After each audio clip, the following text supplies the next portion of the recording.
બગદાણાના નવનીતભાઈ બાલદિયા પર થયેલા જીવલેણ હુમલાના વિરોધમાં હવે કોળી સમાજમાં ભારે રોષ જોવા મળી રહ્યો છે.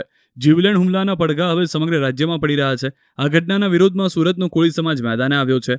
આ મામલે ન્યાયની માંગ સાથે સુરતથી કોળી સમાજનો મોટો કાફલો ભાવનગર પહોંચતા મામલો ગરમાયો છે.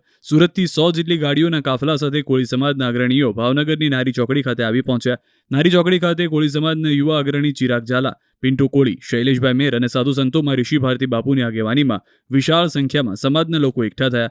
અહીંથી આ કાફલો સીધો મહુવા હોસ્પિટલ ખાતે પહોંચ્યો, જે સારવાર લઈ રહેલા પીડિત નવનીતભાઈની મુલાકાત લીધી અને તેમને ખબર અંતર પૂછ્યા હતા. નવનીતભાઈ બાલદિયા કેસની ગંભીરતાને જોતા પોલીસ વિભાગ દ્વારા એસઆઈટીની રચના કરવામાં આવી.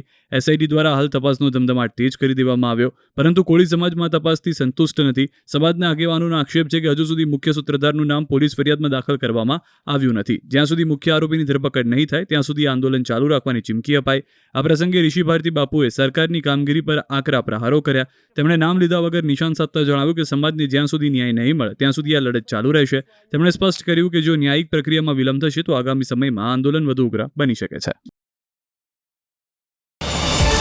QR કોડ સ્કેન કરો અને ડાઉનલોડ કરો ન્યૂઝ 18 એપ. મેળવો ગુજરાત અને દેશ દુનિયાની પળે પળની અપડેટ્સ.